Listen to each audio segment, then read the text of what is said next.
With pranams at the lotus feet of our most beloved Bhagavan, dear brothers and sisters, I feel very, very painful and heavy to speak at this moment in the physical absence of our most beloved Bhagavan. Having been used to speak for 22 years, right in his institute, and even earlier, right from 78, I've been privileged to speak and address devotees, Purnachandra Auditorium, Kulvanthal, Bangalore, Trayi Vrindavan sessions. To stand before you without him, it's very, very painful. He was so kind that he gave me liberties to talk to him and put questions, quite embarrassing, questions that would put me to religious risks, if not spiritual danger, threatening occasions. But yet, he was so generous and so compassionate and especially kind towards me and could tolerate my talk also at times. I say he could tolerate because when everyone felt that certain of the questions that I put are beyond the limits, yet he could smile and answer those questions. I miss him very much personally. There is nothing that has drawn me to Bhagavan other than his personal invitation to go over to Vrindavan as the principal of this campus. I was the state president of such organization, Andhra Pradesh, for over 5 years. I think that success brought me here as the principal of this campus. Though it was initial shock to me, though it took quite for some time to adjust to this new ambience as against my past ambience and the company and my habits, yet he could help me to continue for 6 long years.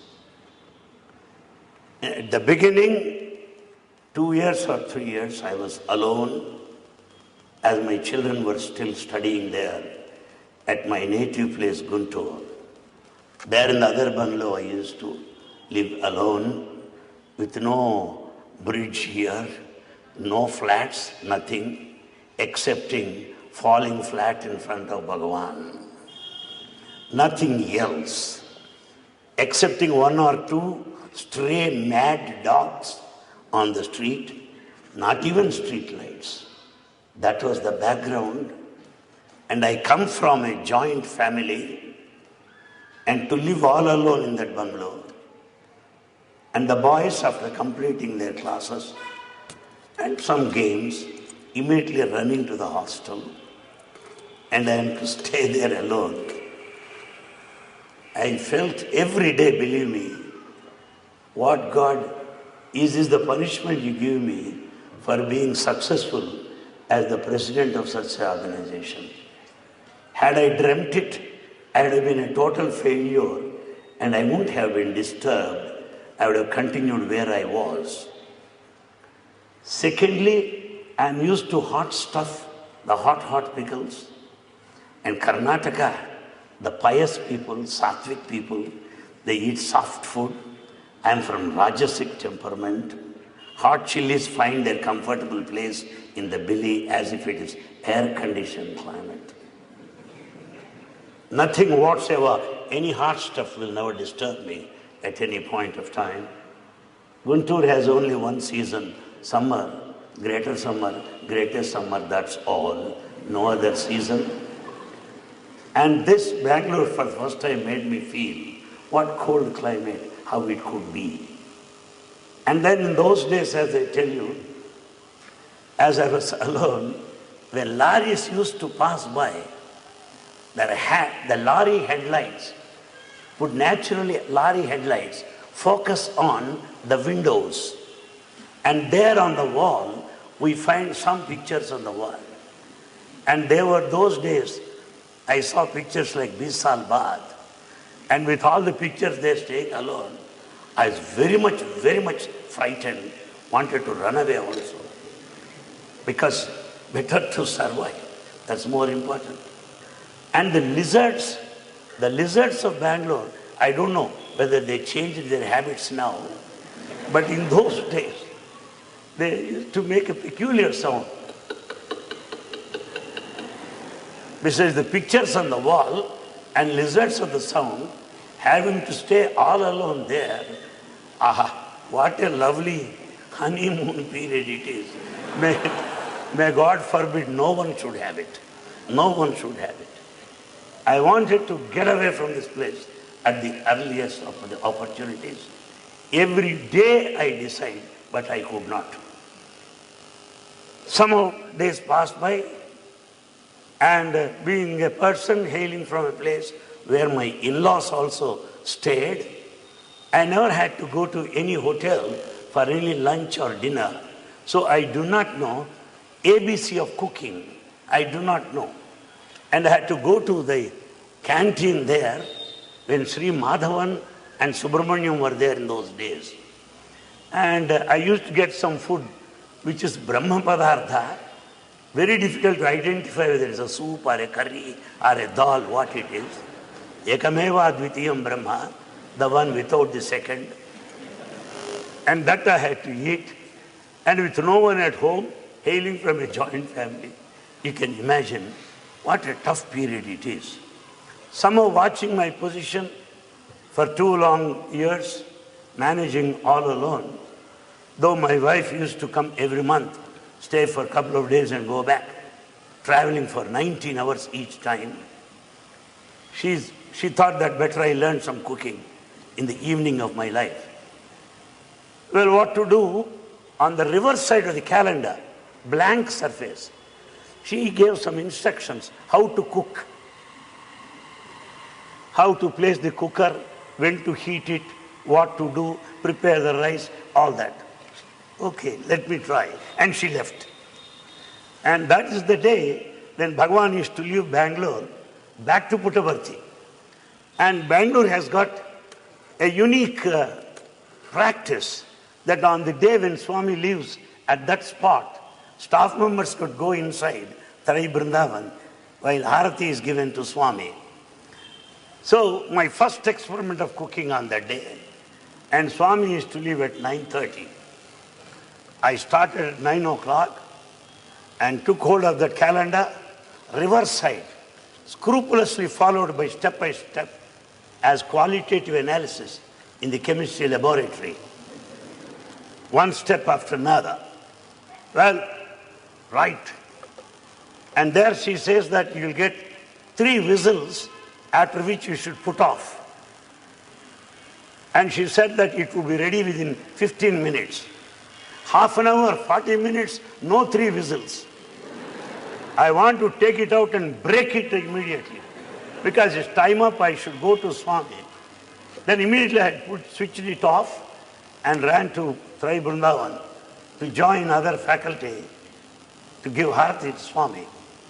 And Bhagavan immediately said, in the midst of everybody, to my embarrassment, how is the cooking? Well, what am I to say? Swami, I got very much annoyed with this cooking. Somehow the lid did not come out. What am I to do? 3 whistles, what am I to do? Then he said, there is no water in the cooking, how do you expect the lid? That is my first and the last experiment in this beautiful art of cooking. And then he said, I know you cannot manage any longer, I know, enough. And then he asked one gentleman there to bring 2 pickle bottles from his room. And they are brought down, and he said, make you these 2 pickle bottles, take to the canteen. I know they are enough for you. That's how that also a memory which I can never forget. I would also share with you another instance. Having been in Bangalore, because of cold climate, I got used to have the hot water bath, and that too with the help of a heater. It was at that time I had to go to Puttaparthi for some academic council meeting, official job. I went along with the heater there because I used to hot water bath. Being the principal of the campus, first row, first seat is guaranteed. So I wanted to go at my own leisure. Well, I put it and the heater there, 15 minutes to go. Then I was about to take bath. Water is not hot enough. Why? Because power went off. No power supply. What am I to do? Then what I did was, I had only khanda snan or partial bath. Only up to this extent. That's all. Khanda snan, partial bath. And had new suit with the spray totally applied up and down. And I went and sat there along with the rest of the members of the faculty. Our gentle Lord, holding his red robe with one hand, waving his hand into the empty air on the other, with a loving, beautiful smile, attractive smile, walking down closer and closer and stood in front of me. Then I knew well there will be some entertainment at my cost. And then what he did was, he lifted both of his hands and looking up he said, some people come for darshan without bath. And all boys and teachers, they're wondering to whom it is meant. Before it takes further, before they make a clue out of it, I was praying to Swami, please proceed forward. I had your darshan next. So many people are waiting, please. And then he looked at me, I mean you. Then I could understand. Swami, before I said anything, Bhagavan said, Puttaparthi is a very hot place. Why do you need hot water? You can have cold water bath. What is it, he said. Swami, yes, I am. Proceed. Swami left, and then I know that 30 foreigners are called for an interview that morning. And we have our own calculations. When foreigners are given an interview, so much time he usually takes. When students are called, so much time. When their parents are called, we have got our own wrong calculations. So I had my own calculation, and then immediately went to my room. Then I could have power supply and got 2 buckets of hot water and could have bath with vengeance, exhausting half of the soap. And then I changed my dress, applied spray once again, and sat there. It is bhajan time. Interviews are over. It is high time for Swami to go to bhajan hall. It is high time. But instead, he walked towards me and immediately said, normal bath is enough, sir, not extraordinary bath. Not extraordinary bath. Well, I cannot forget that experience. And it's in Vrindavan, I experienced what closeness, what nearness actually meant. That we cannot bluff and that we cannot lie or we cannot be wrong in giving statistics to Swami. You know, there in Vrindavan, there is our college auditorium. By the side of the college auditorium, the other side, facing the guest house, that summer course, Swami wanted a huge shed to be raised, specially raised, to accommodate guests who would be attending summer course that year. And Mr. Srinivasan, then the vice chairman of the World Council, he was asked to do the job. He brought about 33 tin sheets like that, and they had to be raised, and labor also brought from Madras for the purpose. And they are doing their job. And just one sheet is remaining. All the 32 are successfully placed at their respective places. Only one sheet, that's all. Those workers said, yes sir, we can do it, no problem. And it's bhajan time, I came straight to Trai Vrindavan. Bhagavan asked, is the work over? I said, Swami, it is over. Then let's go, he said. He asked me to sit in his car. We drove straight to that auditorium. That sheet is yet to be kept there. It is there on the ground. He said, why did you say it is over? Swami, the fellow said they will manage. That you should have said. You said it is over, but it's not so. Then I said, Swami, when you know, why do you ask me? Then Baba said, I know, but to make you know, I brought you here. That is also an instance which I cannot forget, And then there in the auditorium, that after the summer course was resumed after 10-year-long gap, first time. And all the auditorium chairs are not used for 10 long years. And Swami instructed me clearly, see that every screw is tight there. Because if students or guests sit, they will fall. See that everything is done. Why not, Swami? And then we just made all the students to go there, check the seats, and they're perfect, tight, quite tight. Everyone told me, sir, tight, very good. I'm upright. And Swami came at 10:30 in the morning. He said, Anil Kumar, all the rows all right? Perfect, Swami. Did you check out? Yes, double. Come here. Go to the 15th row. Check that 10th chair, he said. I went on counting, and then, no, that one is, Swami said. And there I could collect the seat because it was not properly tight. It was not tightly fixed. Then Swami said, you see, you have taken care, enough of care and all that. Then I said, Swami, I have one thing to say. What? Everything is perfect. In order to embarrass me, you made that seat only light, or else it's white. It was also perfect. You made it, what a nakra. No, it should be perfect, you may go. Such things where I could also speak out. And then when curtains are stitched and some of the old curtains replaced, there in the auditorium, 2 curtains there, all windows have window curtains. It so happened, one window curtain is lost. When Swami comes, what is it I can show? So, what I did was, I removed its counterpart here also, so that both would be uniformly blank. And then he came neatly and said, what about that? Swami, I have given to Dobi, Swami.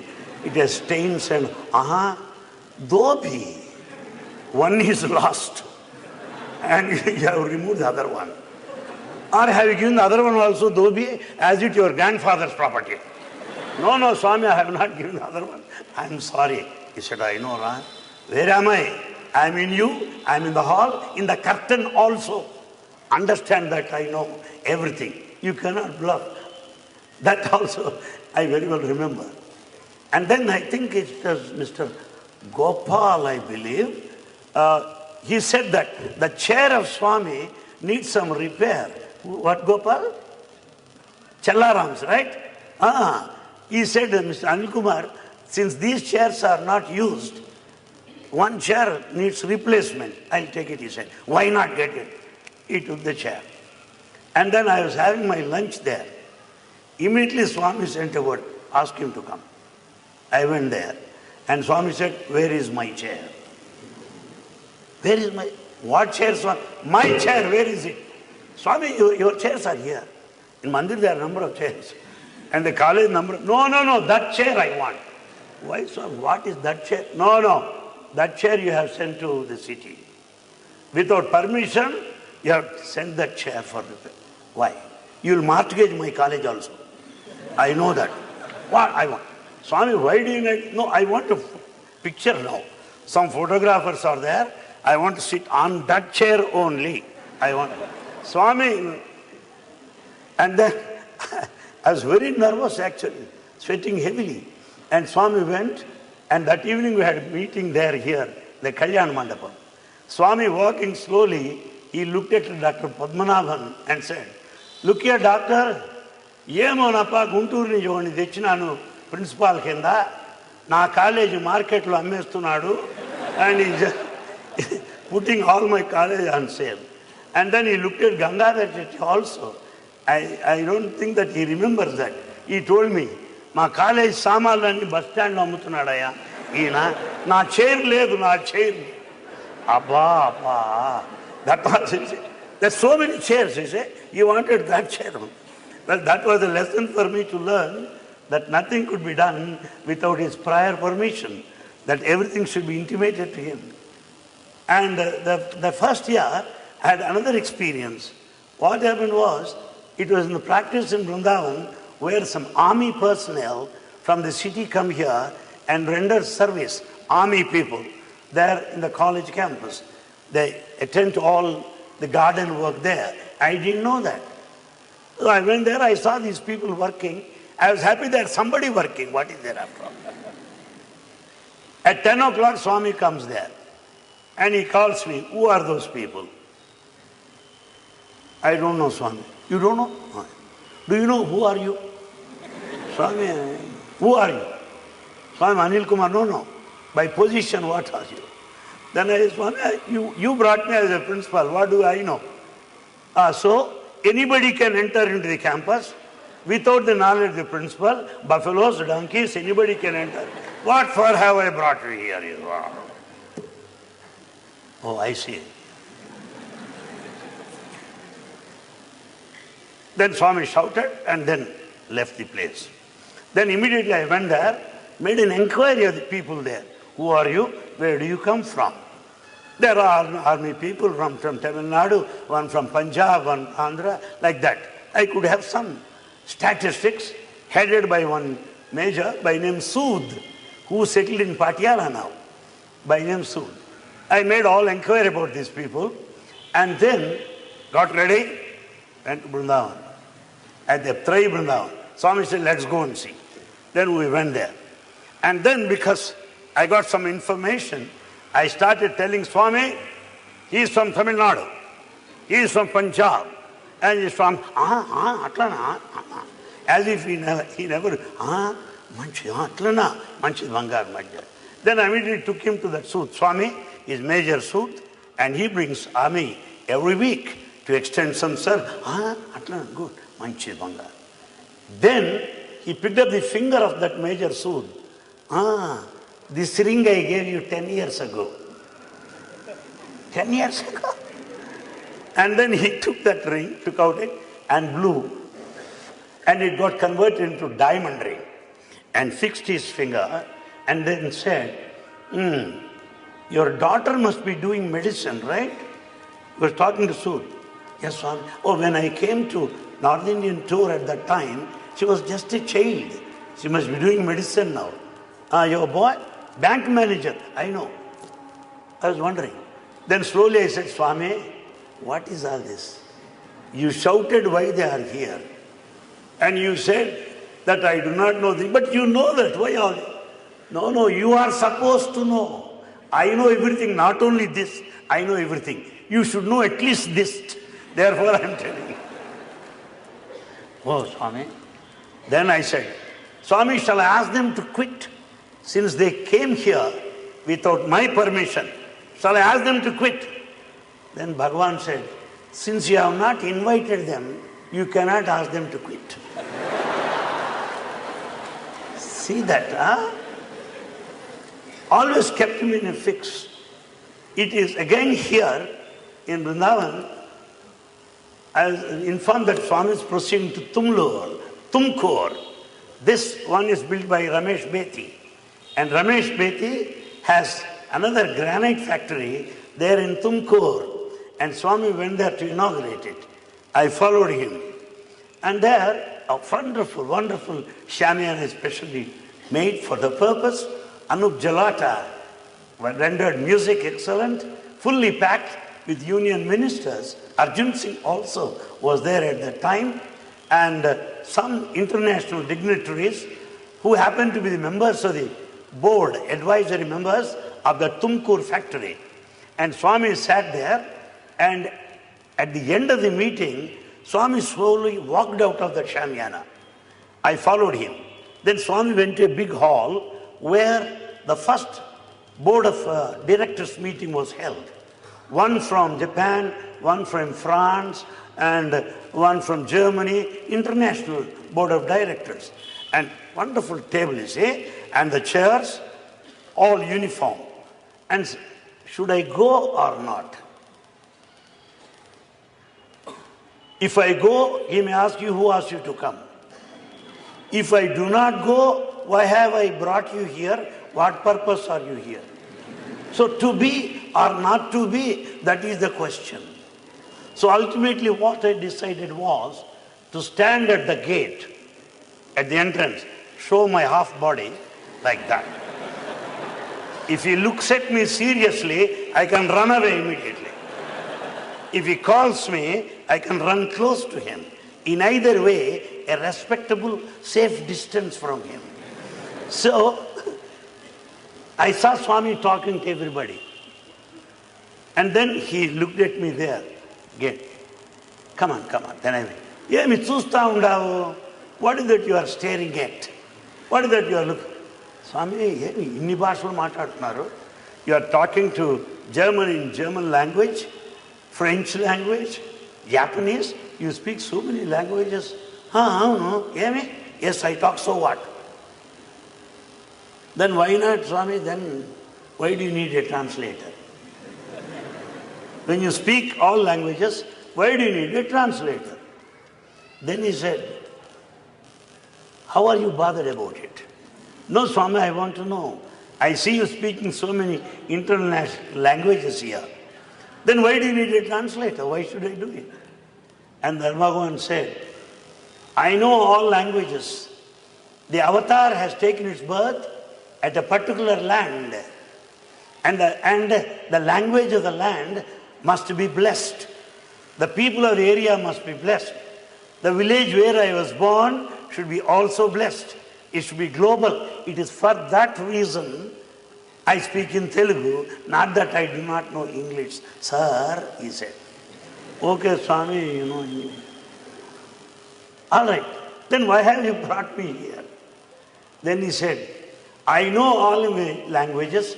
To make you know, I know English also. So I brought you here, he said. There are many more experiences of this kind, my friend. But I know this is a combination, a heterogeneous congregation. We have some youngsters from the Sri Sathya Sai Institute of Higher Learning, Vrindavan campus, the first year students who had no exposure to Bhagavan, and to let them know I narrated these experiences, not that I am not aware of the topic given and the responsibility that lies ahead. So the boys must have been convinced by now that Bhagavan knows all languages, point one. That Bhagavan is everywhere, 2. 3, that you cannot hide anything from him. These are the 3 fundamental principles of spirituality. If you know that, that is the end all, be all.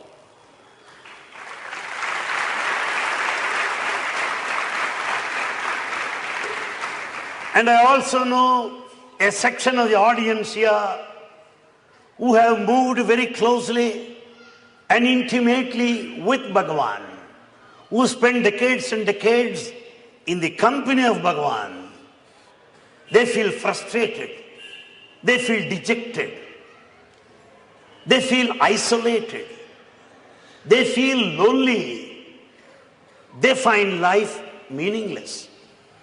Particularly those in Prashanti Nilayam, who see Swami day in and day out. And those that stay in sheds 31, 32, 33.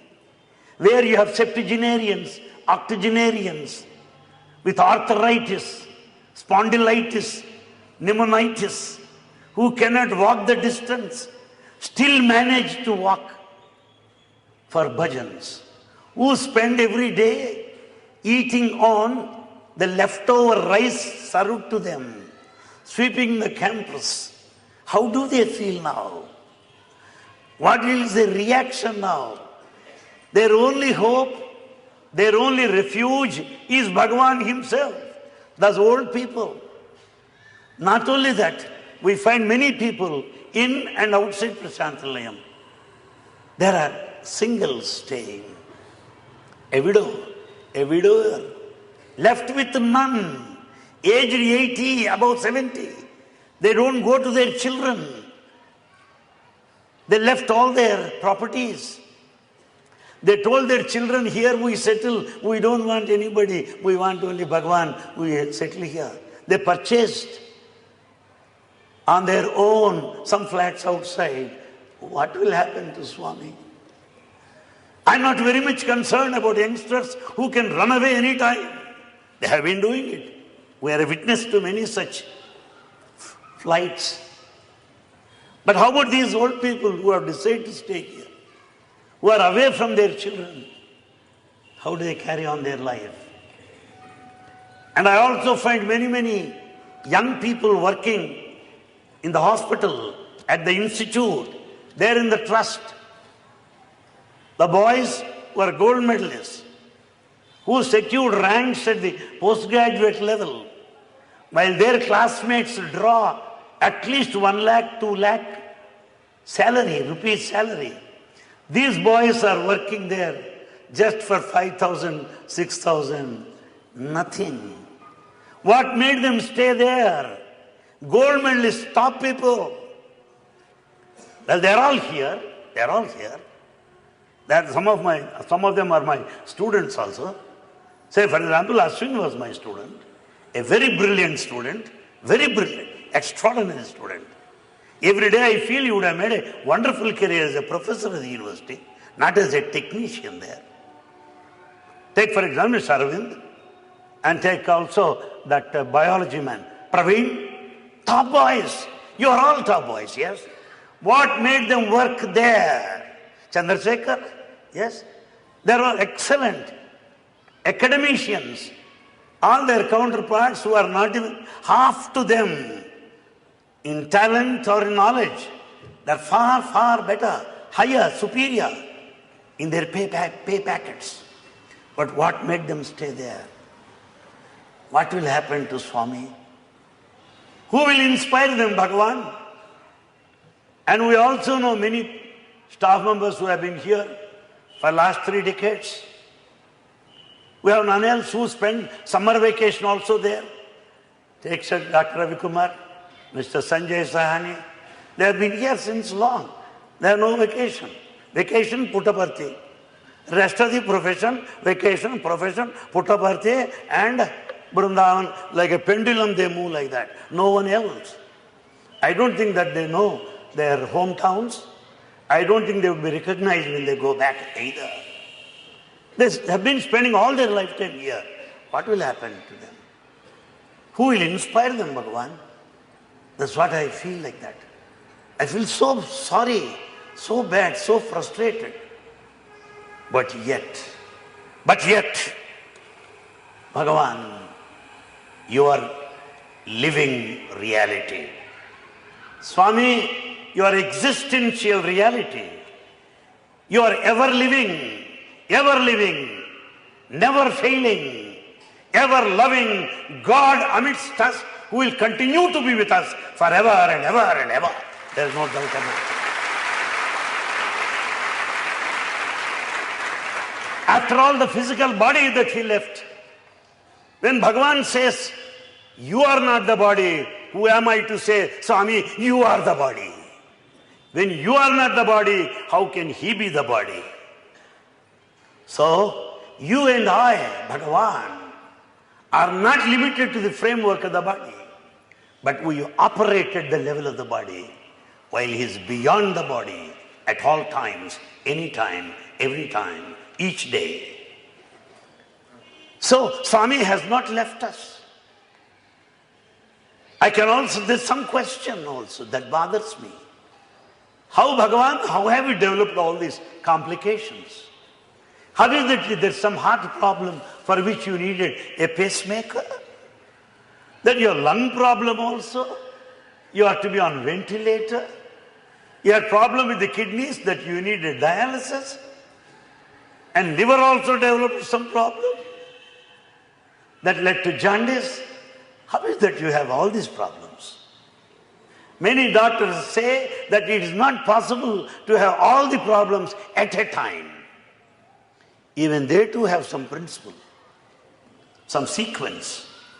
They don't bother you all at a time. How is that Bhagavan had all these problems at a time? Well, as I think deeply enough within myself, these problems must have been there earlier. But he didn't care for those problems because a demonstration that is beyond the body and not the body, that he beyond the body. He is not at all bothered with health problems. Some of those who are here, my friends, must be knowing. The day when he runs temperature, 102 or 103, he speaks half an hour more than usual. You know that. He strains himself 1 hour more than usual. So these are instances to tell you that these problems must have been there, but he is not bothered. He didn't care for them. In other words, he strained every nerve, every cell, every drop of his blood for the service of the humanity, unmindful of his health and the body. The continued sequence, the continued sickness, repeated problems certainly indicate how much of a suffering that he could take to serve the humanity. The history recorded only another instance. History recorded only one incarnation who sacrificed his life, who sacrificed his blood, bearing all the pain and suffering. It was Jesus Christ then. Today it is Bhagavan Sri Sathya Sai Baba. No one else in between. No one else in between. Well, he never bothered about these things. After all, on the other hand, when he had done some, I very well remember, in some place like Kodaikanal, when we notice that he is suffering from temperature, I go softly to him, Swami, let us have bhajans today. I cannot say, let us not your lecture, have your lecture. Swami, please let us cancel your talk. I cannot say that because there is a huge lake in front of the building. I may find my place there. I don't want to take that risk. So I said, Swami, let us have bhajans. He said, then you speak now. Swami, they have not come here for my speech. They have come to listen to you, not to my speech. No, you speak. Nothing wrong. Swami, I want to live for some time more. Please spare me this time. And Swami came and still hand shivering because 103 degrees temperature. Mr. Gopinath of this campus is the witness. He asked Gopinath to bring the temperature and recorded it. 103. Hands are shivering. And he wanted the glass doors to be closed. And he could not speak. Then he goes to that bhajan hall in Kodaikanal. 3 bhajans, 4 bhajans. He asked them to stop. Come on. He gave a metallic tone. Dada, dada, dada. Half an hour more. Then he asked me at the end, Yemappa, jaram, fever. He is pitying his own body. Body is suffering from temperature. What is it I can do? Shall I say yes or no? Just expressionless, like colorless, odorless, tasteless gas. As we study in chemistry, I have put on a face with no expression. I cannot say yes. Then we went softly inside and then he asked Gopinath to bring the thermometer, 103 degrees. And then he asked boys, you want me to cure myself? All boys said yes. Come on, close your eyes, pray.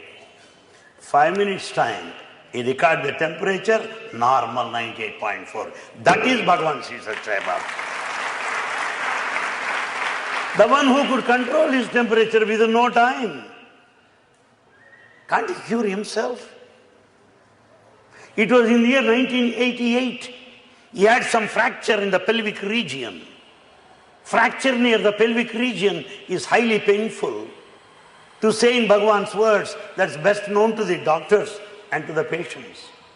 Severe excruciating pain. It was Onam festival. Swami was brought in a wheelchair. He got up and gave talk. Quite normal. So the fracture didn't bother him. Temperature didn't bother him. When he went on trip to Goa, the left part got paralyzed. The left part got paralyzed. The body is taken in a stretcher and he sprinkled water on the left side. Normal, he got up and he could speak. When Bhagavan could go beyond the temperature, when he is unmindful of the fracture, when paralysis is nothing, what about these problems? They cannot bother him. Then what is all the drama going on? We find many doctors from Bombay, Bangalore, Delhi, overseas. At one time 36 doctors, later 18, 12. They were working tirelessly, round the clock. Every day they go to close to him, do namaskar, pray, to guide them what is to be done. He is not the patient, he is a doctor of doctors, Bhagavan Sri Sathya Sai Baba. And all doctors considered it as a matter of service, as a matter of opportunity to go near him. They prayed and started giving treatment. And he just allowed them to treat them. Just allowed them, that's all. As I know, my friends, as some of you also stand as a witness, as we touch his feet, the feet are so delicate, so tender, so soft, silky, Bhagavan. So soft. Softer than the petals of a rose. Swami, how could you bear all these needles getting into your body? Intravenous needles, oxygen cylinders, dialysis, ventilator. How could that body bear all these pinches? How could you take all this burden and pain? Now I get an answer within myself. He allowed the body to lie down on the bed while he was moving all around the world, meeting devotees, blessing devotees for which he has come on earth. I don't think that he remained in the body at that time. Certainly not, because that body cannot bear that pain. That body cannot receive needles, pinches like that. Repeatedly. Impossible. But still he could have meaning. He left the body and he went round. Well, some of you may say, it is all your imagination. How do you say that? One time it so happened in Prashanti Nilayam, 12th class examinations were going on. He asked one boy, what examination today? Mathematics, Swami. I have done very well. No, Muska, shut up. 2 problems wrong. 2 problems wrong. Then he asked, Swami, I have done well. Good. How many marks you expect? 70. No, you'll get 90. Don't worry. He was telling the marks of the boys on the day of the examination. The scripts have not gone to the examiners. They were not dispatched yet. Then Swami declares, you all think that I'm in my room. You all think that I'm resting there. No, I look all around, all of you, all my devotees, all my children, all my students. That is my only job, says Bhagavan Sri Sathya Sai Baba.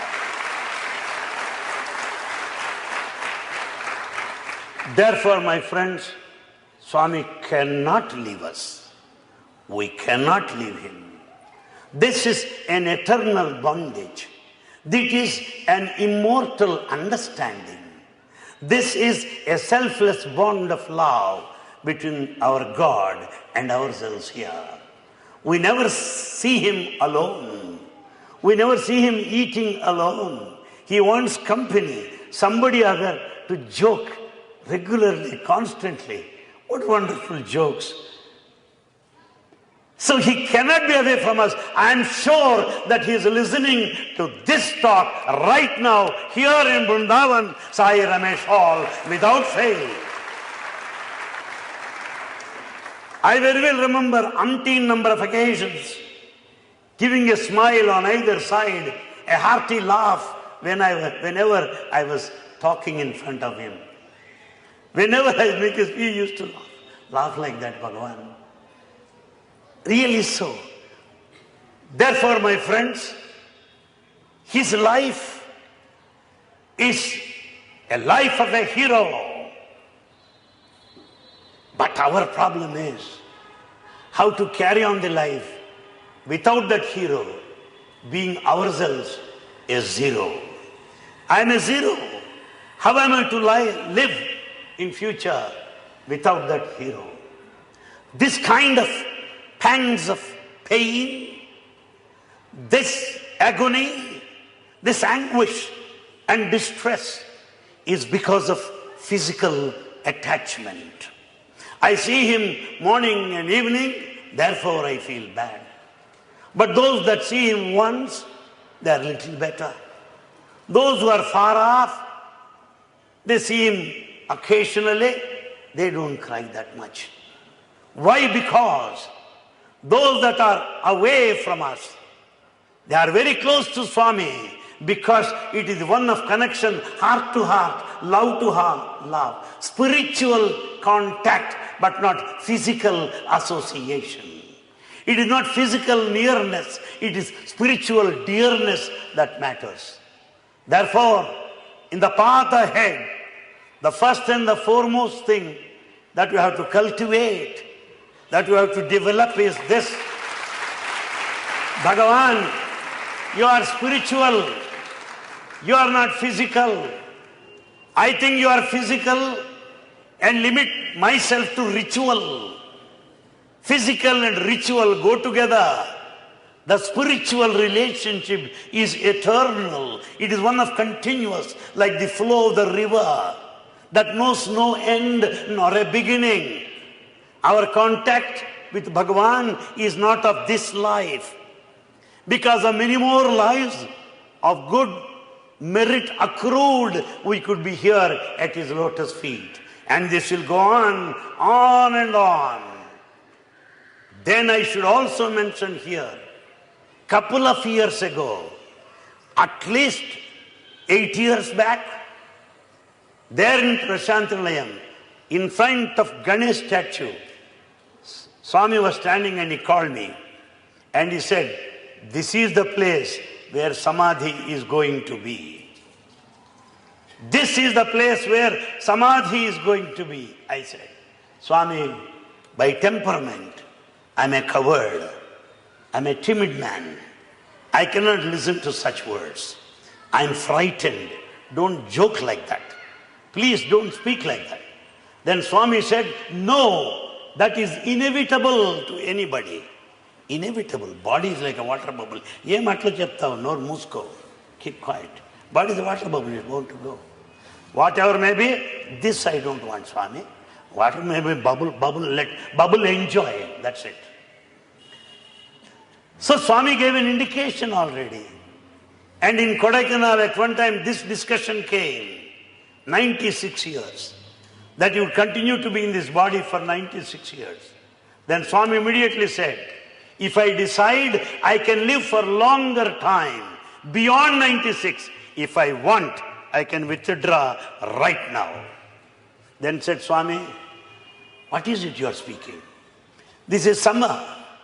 Boys followed you to Kodaikanal to enjoy, to eat, and to have individual photographs, and to receive gifts from you. Not to hear these words. Arey, shut up. That is inevitable, that will come someday or other.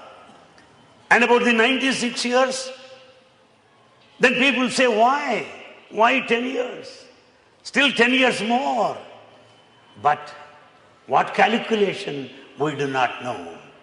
For information, I may tell you, when Gopal Rao, Kalluri Gopal Rao, was felicitated there at Prashanti Nilayam, when he is actually 98 or 99, Bhagavan said he is 105. Gopal Rao said, Swami, I'm only 99 young. It's not 105. Baba said, yes, as per lunar calendar, you are 105, I know. Therefore, when Swami left at the age of 85, let's not think that he has gone back by the promise given. It is 96 as per lunar calendar. All scholars have said it. It is all televised, telecast, broadcast all over the country. Therefore, Swami also jokes now and then. When he tells Kerala people, I will come to Kerala, I will come to Kerala. Then I am also tempted to know, Swami, when are you going? Because I too can follow him. Not that I am interested in his visit. I am interested in my following him. For my own professional job to translate his discourses. Swami, when are you going? Who said? Swami, you told them that you are going to Kerala. I said, but I did not say when. I said I will come, but I did not say when. So 96 years he said, but what? Solar system or lunar system? In between, we are lunatic. Therefore, if we go in the broader sense, he lived for 96 years. That's what many scholars said. Basing on all astrological calculations. And I can also draw your attention to many of the things that have happened. My friends, kindly bear with me. This is an occasion that we should enthuse each other, encourage each other, console each other, be of support to each other. Give up all the ego. Let us forget all the pride and silly, meaningless comparisons and competitions. Let us not have any kind of individual identity. Let us think of those days with Swami constantly. We may be wondering how to think of those days in these days. Simple example, Baba himself said, you are here in Kodaikanal, you see me, the boys are here. When you go back to your native place, Swami is not there physically. Boys are not there physically. This room is not there. But yet, you can imagine within no time. Because psychological imagination, psychological thought is superior to physical countenance. Mere physical watchfulness. This is inferior to the psychological thought. Therefore, Bhagavan, help us to think of you. Help us to picturize you. Help us to think those happy days of togetherness, the wonderful sweet days of conversation, the excellent gifts of grace that you have given to us in those days, so that we will ever and ever live in Him, be with Him, doubtless about it. Doubtless about it. Why? Because Swami himself gave one example. Because of 40 years of association, 22 years of working right under his nose, I recall many things. When I actually wanted to tell you something, some other things are just flowing like that. I can't help it. Bhagavan himself said at one time, I believe you, but you don't believe me. Why? I believe every one of you, but none of you believe me. Why? Why? Because I am in everyone I know and you do not know that. I am in every one of you, therefore I believe myself. And you do not know that I am in you, therefore you have no faith in me. That is the difference between you and me, says Bhagavan. Therefore, those days we should constantly ruminate and think and feel that we are never away from Him. What is path ahead of us? As I already said, let us grow spiritually. Let us forget this physical appearance, the physical frame, the physical body, as the main thing is not important any longer. Number two, let us not speak of individual experiences, individual miracles in front of a large audience like this. Why? Because they are absolutely personal. It was to Dr. Amarendra, the first principal of Prashanti Nilayam campus, Sri Sathya Sai College of Arts and Science, Dr. Amarendra. Swami told him directly, certain of the experience given to you are absolutely personal, not to be publicized or blow your trumpet. So the path, go ahead, forget our personal things. Let us give emphasis on the message of Sai. What does he say about different aspects of life? To this huge gathering, in all humility, with 100% guarantee, with a long service and experience in life, having been associated with several spiritual organizations for decades, I can declare emphatically that nobody dealt as many subjects as Bhagavan Sri Sathya Sai Baba. He dealt all subjects under the sun. Subject for youth, subject for children, subject for women, history, professionals, yoga, whatnot. He dealt on all subjects. So our immediate business is to make a deep study of Sai literature, particularly the students and the staff of Sri Sathya Sai University. Not simply Goswami appeared in a dream. You can say that. I don't deny that. But life is not dreamland anymore. It cannot convince anybody anymore. Let us speak of his message. What does Swami say at this hour? Simple example. When I am suffering, when I am worried, what should I do? Baba gives simple thing. When you are worried, don't over worry by thinking of that worry. What should I do, Swami? Get out, go to some bhajan, you will not have worry anymore. You don't need any stress management or mind management other than Sathya Sai bhajan's best solution for all worries and anxieties. Sing Sai bhajan, take it for granted. There will be no worry because worry is shifted to him. He is there. Leave all my burdens at my feet. Go forth from here with bliss and joy, thrill and excitement, says Bhagavan Baba. Therefore, let us unburden by singing his glory. So he tells, he has got an answer to every problem in our life. We have to categorize. They are already classified. Let us talk to students what Swami's message is. Let us talk to professionals what he has to say. Let everyone be a missionary of Sathya Sai. Let all of you be missionaries and visionaries in Sai mission. That's what my earnest prayer to all of you. Everybody should be able to say what Swami has got to say on this subject. Like this, my friends, we have many, many things to share with you. I'll wind up. Never, not to my knowledge, never media covered miracles before. After Swami left his physical body, all media started showing the miracles, experiences of devotee, which itself says that he is, and that isness is divinity. We can never say Bhagavan was. No, we should not use Bhagavan will be. Bhagavan is, that isness, that existence, that moment, that reality is the divinity of Bhagavan Sri Sathya Sai Baba. In Puttaparthi, as it is shown on TV, we find the honey flowing, the vibhuti flowing out of an ideal, out of his idol. And we also find in Vijayanagaram, we find the honey coming out of photograph.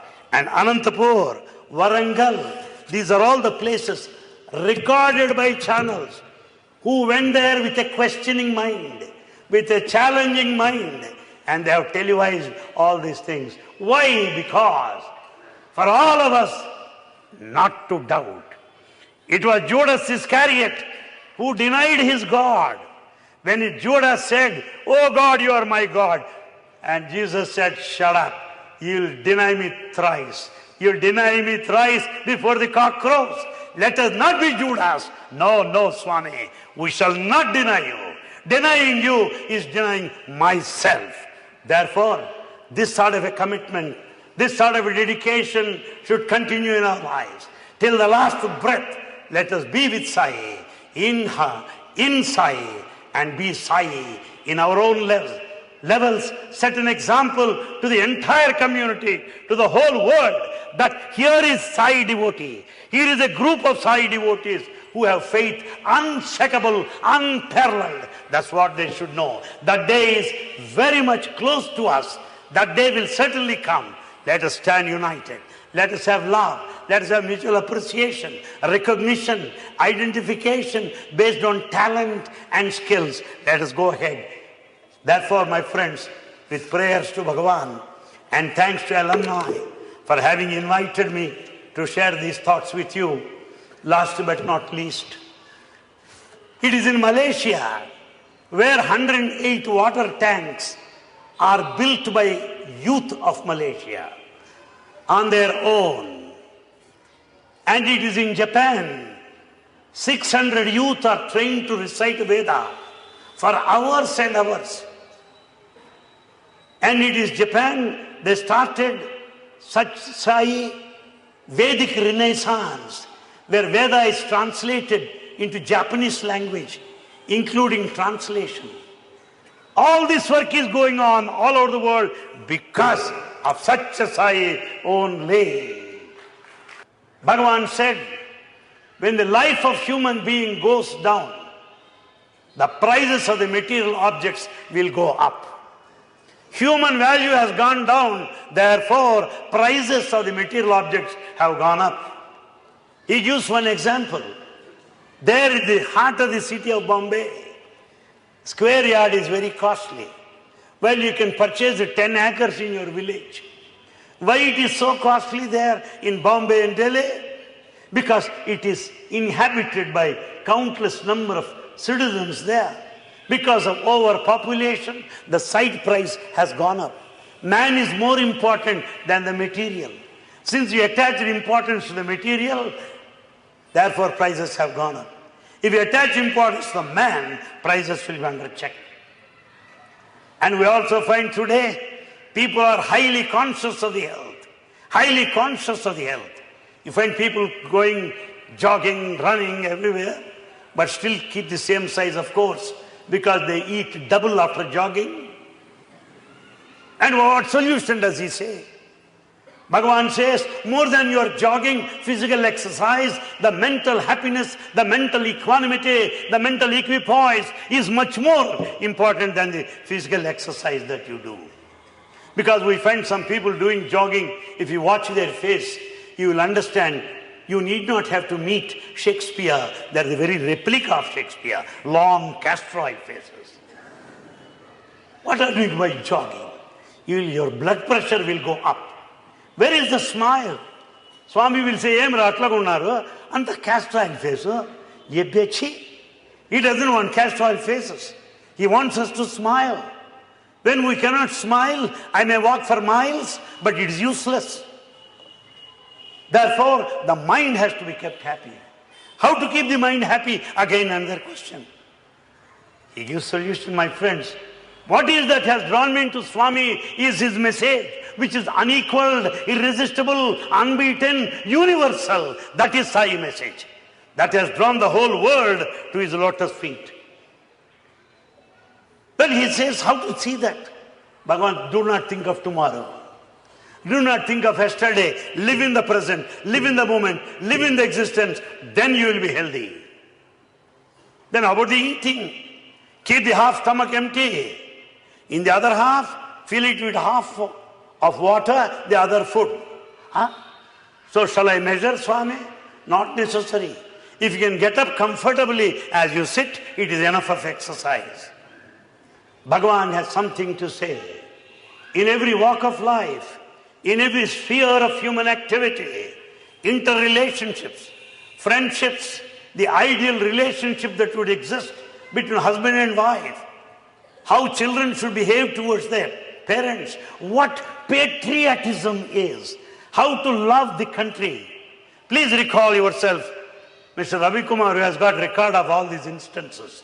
1972, what did Vajpayee say? Vajpayee said, Bhagavan, you need to conduct classes on Indian culture and spirituality, not only for students, but also for the members of the parliament, that Vajpayee said. Because how dedicated should be, how devoted you should be, what patriotism is. Well, I don't have to repeat. If we just Khanda Khandantara Kyatinarjinchina Mahaniyalunu Matrubhumi. The moment we think of poem, yell, we are fully charged. Parama Pavanamainatti Bharatavaniyandu Sahanamannadi Sakkadanamu. I can recite whole poem. Many poems. What all he said. Yuga Yugantaramulandu Kyatigannatti Bharata Bhuma Takirti. Sai Siddhantamula Cheta Sana Pettudu, Vanna Pettudu, Mirika Sunnitamuga.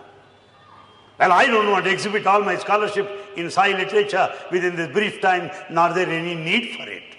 I can only tell you, if you want to be patriotic, with all the national fervor, yes, follow Sai literature. Then about the mission path ahead.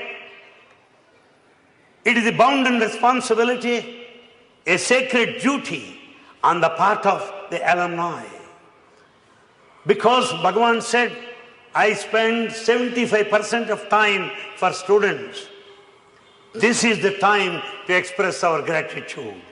This is an occasion to show our thankfulness to our God. Love cannot be one-way traffic. It should be on both sides. But my friends, as you do Swami's work, he will do your work much better than what you have done for yourself. I can give thousands of instances of this kind, where people got promotions, where people got appointments, where people won the acclaim, reputation, because of grace of Bhagavan. So alumni, responsibility, yes, 75%. What do I mean? I got the experience in the organization for 2 decades, having served in different capacities. The immediate thing is, we have to build up confidence among people, because our minds are confused, our minds are disturbed because of the media going on, because of the press that mentions so many of the things. But yet, I don't need the support of any paper. I don't need the support of any TV channel. I am the witness to myself. My experience in my life is enough. I don't need to be acknowledged by any media. You are all here. You have a number of experiences in your own life, in your own way. Each experience is enough of a witness, is enough of testimonial to grow in confidence without relying on the paper. The papers may publish that your father is mad. Are you going to believe it? I know that my father is not mad. Let all the papers may publish, but I am not going to believe that my father is mad. Similarly, my friends, let us have that. Let the whole world say anything. But I hold on to thy lotus feet. Bhagavan should be our pledge today. Come what may. Let the press may say, let the channels may say, thousands of things, but the truth we know. The truth we know, because it is not an easy process. The human history has not recorded a single person from a village, from a hamlet with 100 population, with no approach roads, with no electricity, with no wells, with no proper housing, with no school, excepting only huts and sheds. From that village, a boy could take that village to a global village, made it a global village, a center of hope, a center of promise, a center of spiritual excellence, a center of fellowship of faiths, a center of congregational worship. Prashanti Nilayam, it is only Bhagavan Sri Sathya Sai Baba could do it. No one else, no one else. No one else. Impossible. You don't find any place where people of different religions gather at one place and sing in praise of God in unison and in perfect harmony. You don't find youngsters in temples. You find retired people in temples to think of their daughters-in-law and sons-in-law who have not been up to their expectations. It is only Sai centers, I repeat, it is only Sai centers, maximum youth are involved. That is the credit of Bhagavan Sri Sathya Sai Baba. Therefore, my friends in the path of head, I request all youngsters to take to service more seriously. Cover villages as many as possible. Extend service depending upon their need, not what we have.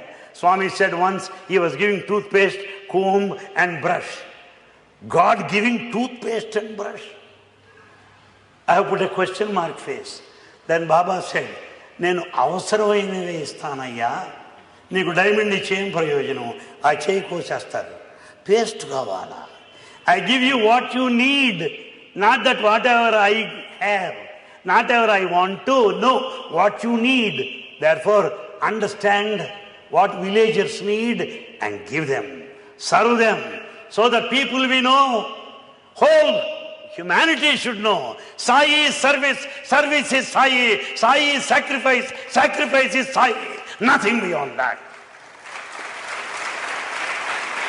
Therefore, it is only our service, it is only our sacrifice that would convince everybody, not by talk, not by article, nothing whatsoever.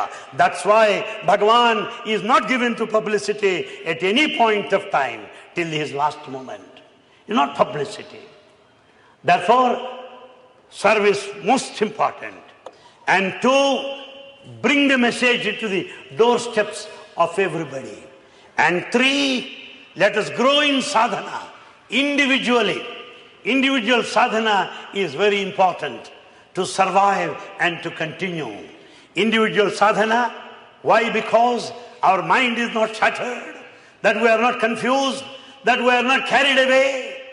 మంచి మాట వినరు, మనసు విప్పి చెప్పిన చెడ్డ మాటలవి చెవికి సోకు, ఇట్టి దూర్తులు నన్ను ఎరుగురుదురా, సత్యమైన మాట సాయి మాట, said Bhagavan long back. Whatever that is said, all the gossip will get into your ears immediately, but you don't listen to good things. Such people, can they ever know me? Can they ever understand me? Questions Bhagavan. Therefore, in order to strengthen that faith in Bhagavan, we should grow more and more in the individual sadhana, then collective sadhana, spreading the human values, the relationships, and we should be a best example of a Sai devotee to everybody. I know the time up, but before I conclude, I'll just mention the highlights such that they will guide you in future.